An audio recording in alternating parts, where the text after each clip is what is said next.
shine on.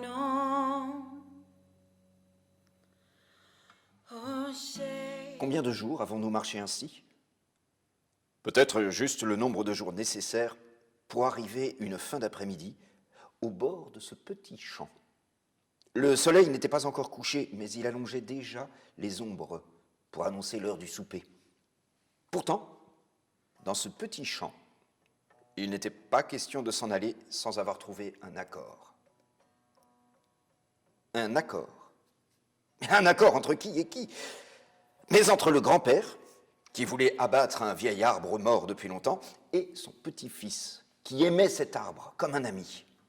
Mieux qu'un ami même, puisque jamais l'arbre n'opposait de désaccord au petit garçon. Voulait-il jouer au cheval? Il lui grimpait dessus, et l'arbre, tout mort qu'il était, devenait son cheval. Et ils chevauchaient ensemble, le petit champ, qui prenait des allures de vastes prairies, où se cachaient des Indiens et des bisons. Voulait-il être pirate? Il grimpait un peu plus haut encore, et l'arbre naviguait fièrement entre les herbes vertes, prêt à résister à l'assaut des corsaires ennemis. Avait-il du chagrin? Il lui suffisait d'appuyer sa tête contre le tronc pour que les racines recueillent les larmes et les injustices du petit garçon.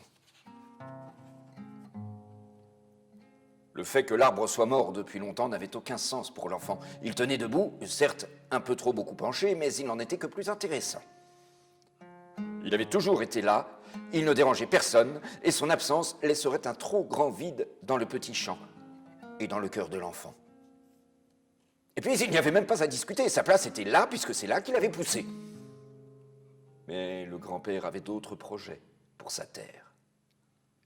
Elle ne faisait plus chanter le gong, elle ne faisait plus crisser ses souliers. Elle écoutait. Et moi, je profitais de ce que nous nous étions arrêtés pour ne plus marcher.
Il faisait bien nuit depuis 2 jours, si ce n'est pas 3, quand le vieil homme et l'enfant ont fini par trouver un accord dans le petit champ.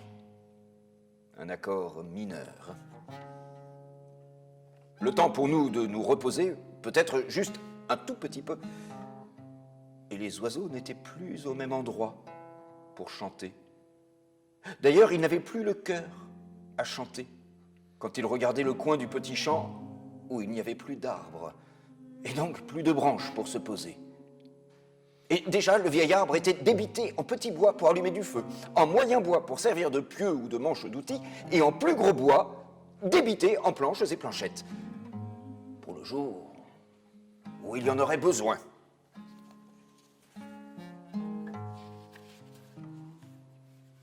Justement, Moi qui étais là pour porter, et qui ne portais plus rien depuis les cailloux tout défripés, justement, je tombais bien.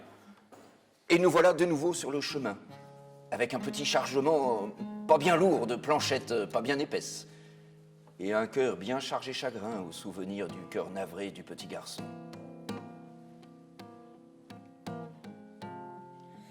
Ah, yes, oh, he's so near. Ah, oh, he's so you.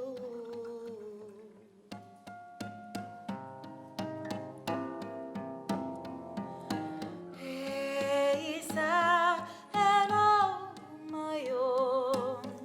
And he said, who finds a if I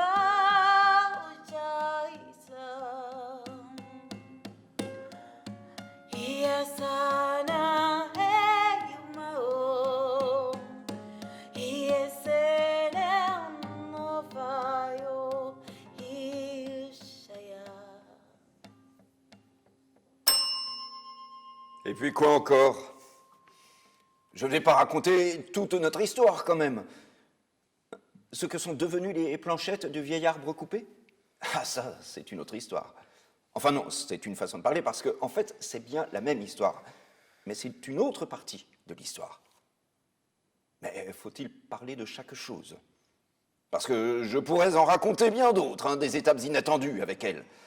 D'ailleurs, avec elle, chaque jour était inattendu. Est-ce que je me serais attendu à partir en chemin sur les traces d'une jeune femme, juste pour le cas où elle aurait besoin que je porte ce qu'elle me demanderait de porter si elle en avait besoin? Bien sûr, je pourrais raconter l'histoire de la grosse calebasse dans le jardin des cucurbitacées. Mais à quoi bon parler de tout ça? Cucurbitacées, courges, courgettes, citrouilles, cornichons, potirons, potimarrons, pâtissons, melons et j'en passe. Et surtout, coloquintes et futures calebasses. Ce que l'on faisait dans le jardin des cucurbitacées, on se cultivait. Ou plutôt, on regardait la culture des courges, courgettes, citrouilles, cornichons, potirons, potimarrons, pâtissons, melons et j'en passe. Et surtout, coloquintes et futures calebasses. Mais quel intérêt de raconter que c'était le moment où elle ne marchait plus droit devant elle, mais qu'elle tournait en rond. Oh, pas parce qu'elle s'ennuyait, je crois bien qu'elle ne s'ennuyait jamais. D'ailleurs, je pense qu'elle ne se posait pas la question de savoir si elle s'ennuyait ou non. Quand on se demande si on s'ennuie, c'est déjà qu'on accepte de s'ennuyer un peu, non? Elle regardait autour d'elle, ou bien elle avançait devant elle, ou bien elle écoutait, enfin, toutes sortes de façons de ne pas se demander si elle s'ennuyait. Mais là, c'était un peu différent. Elle tournait en rond à cause des petites planchettes du vieil arbre mort. Mais est-ce bien utile d'expliquer comment nous avions donné ce bois à un apprenti? Un apprenti apprenant, nous ne savions pas encore quoi. Un jeune garçon qui nous avait suivis un moment et avait fini par lui demander à elle ce qu'elle comptait faire de ces planchettes. Pourquoi lui avait-il demandé à elle alors que c'est moi qui portais le bois? Bien sûr, c'est une question que je me suis aussi posée, mais je préférerais mieux ne pas en parler.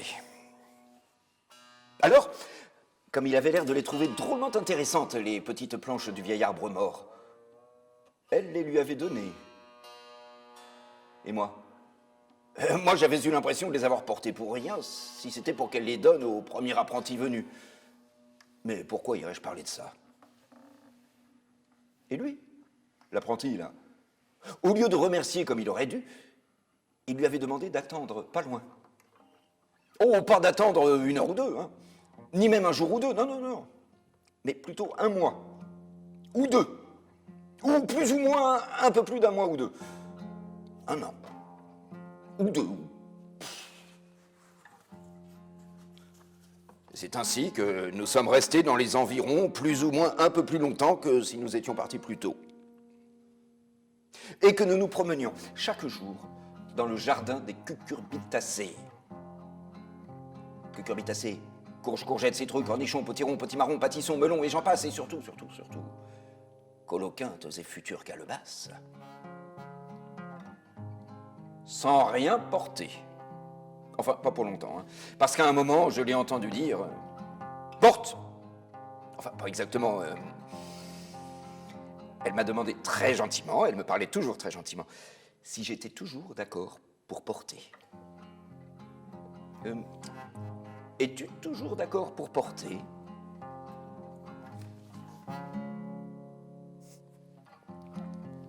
Je regardais ce qu'elle regardait. Une très très grosse courge par terre, à ses pieds. Plus grosse qu'une citrouille. Beaucoup plus grosse. Une fois vidée, elle ferait une très très très belle calebasse. Bien sûr, j'aurais pu lui demander pourquoi faire. Mais pourquoi lui demander pourquoi faire, puisque je savais bien qu'elle n'en savait rien? L'idée lui viendrait, le moment venu. Une calebasse, c'est une calebasse. Ça servirait bien un jour ou l'autre. Elle récoltait juste ce qui construisait sa vie. Et moi, j'étais là pour porter. De toute façon, je n'avais rien d'autre à faire. Je portais. Et je ne m'en portais pas plus mal. Alors, je me suis baissé pour prendre la très, très grosse courge. Plus grosse encore qu'une citrouille, qui, une fois vidée et séchée, ferait une très, très belle calebasse. Et là, j'ai compris que je n'étais plus d'accord pour porter. Enfin, que mon corps n'était plus d'accord. Parce qu'elle était très, très lourde. La très très grosse courge, plus grosse qu'une citrouille, qui ferait peut-être une très très belle calebasse une fois vidée et séchée, mais qui n'était encore ni vidée ni séchée. Tellement lourde que je n'arrivais pas à la soulever. Mais quelqu'un est arrivé. Le cucurbiticulteur, je suppose. Enfin, celui qui cultivait les cucurbitacées, courges, courgettes, citrouilles, cornichons, potirons, potimarrons, pâtissons, melons, et j'en passe, et surtout, coloquintes et futures calebasses. Il a coupé la très très grosse courge en deux. Il l'a vidée de toute la chair et des pépins qui étaient à l'intérieur, et il me l'a donnée à porter. C'était beaucoup moins lourd comme ça. Enfin, tout ça, je n'en parle pas.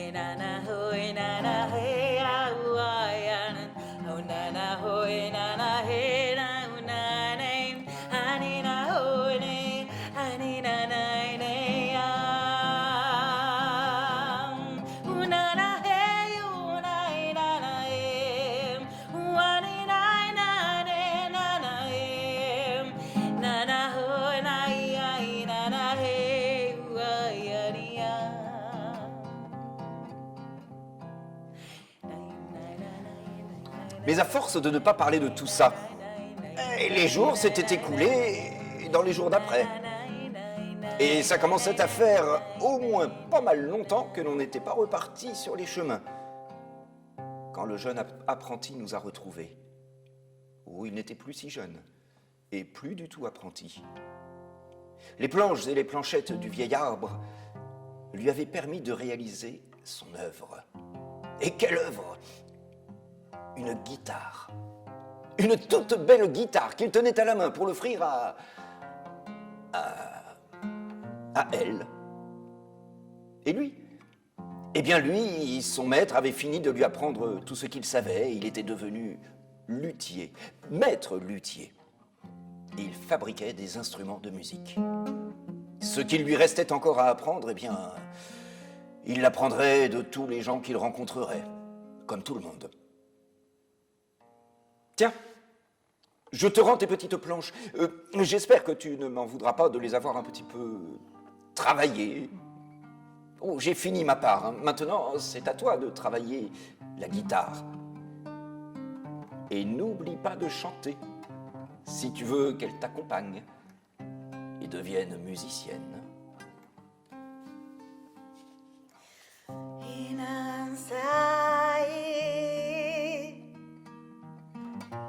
Oh my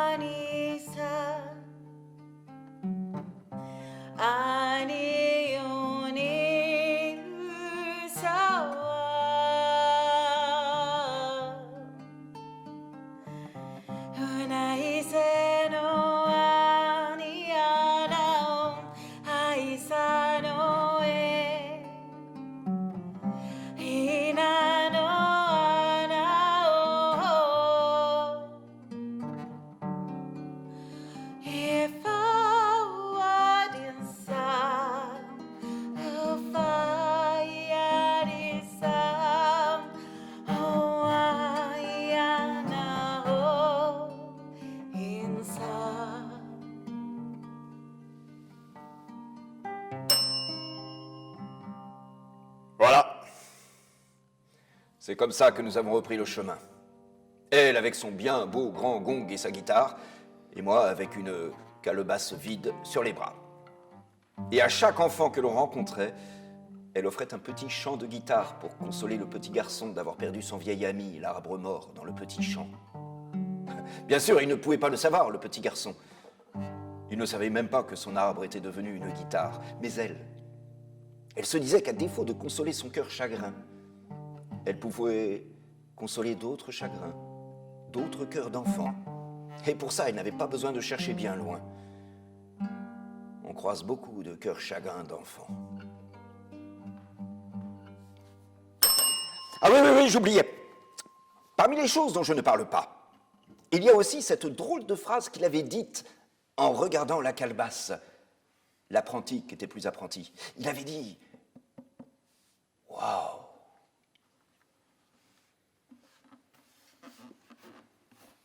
Quelle belle tempura tu as là !»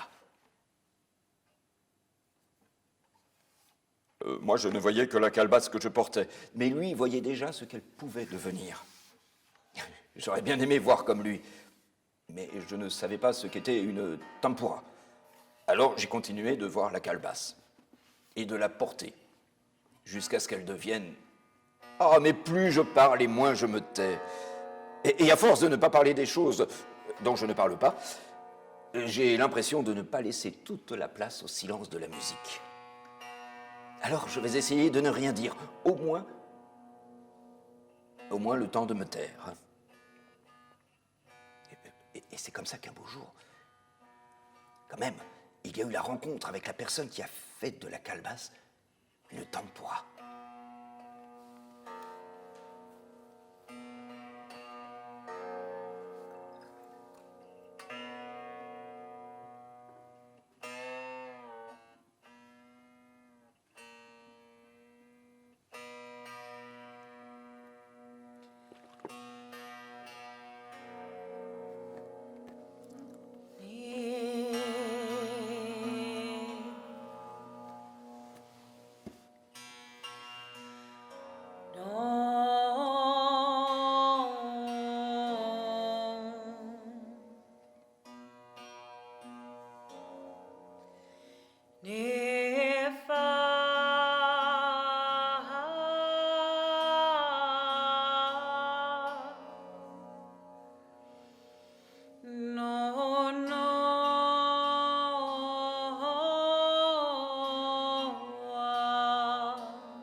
Et la chèvre. Bon, ce n'était peut-être pas une chèvre, après tout. Un bison, peut-être? Une biche? Un cerf? Là, on était allé un peu plus loin. Un peu beaucoup plus loin. Un très beaucoup plus loin, même. Sur une terre d'Indiens et d'Indiennes. Et il y avait eu un massacre. Peut-être entre une chèvre et un bison. Ou entre un aigle et un cerf.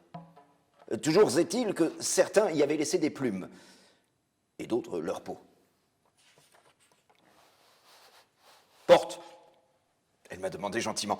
S'il te plaît, tu veux bien encore porter? Alors, comme je m'étais porté volontaire pour porter, j'ai porté. Plumes et peau. Jusqu'à la chamane. L'indienne, qui sait faire chanter les peaux et parler les plumes. Et le cerf, ou la chèvre, ou la biche, est devenu tambour. Enfin, pas tout le cerf, ou toute la chèvre, ou toute la biche, seulement sa peau, qui ne sonne que si l'on s'en sert. Un tambour bien tendu pour appeler le chant, bien entendu.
Tout ça pour raconter son histoire à elle. Elle, qui marchait droit devant elle, sans savoir où elle allait, si ce n'est au-devant de sa vie, avec tous ces instruments qui sont venus à elle, elle qui a trouvé sa voix en chemin, la voix du chant, le chant des instruments et son chant à elle. Et des gens sont venus parfois lui apporter d'autres instruments qui tombaient dans l'oubli, à force que personne ne sache les faire jouer. Elle non plus ne savait pas les faire chanter, mais elle n'avait jamais peur de jouer avec eux et d'appeler de son chant leur musique intérieure. Voilà. Il y a combien? Des jours, des mois, des années, du temps passé que je ne porte plus que ces souvenirs. Je les porte en moi. Ils me rendent plus léger. Les mains vides et ma vie pleine de ces moments-là avec ces gens-là. Elle chante pour remplir le cœur des gens. Et moi, je suis la mémoire de l'histoire. Une histoire que j'ai commencé à écrire pour ne pas laisser s'effacer toutes ces empreintes dessinées sur le chemin, ni tous ces souvenirs laissés dans nos cœurs.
Você acha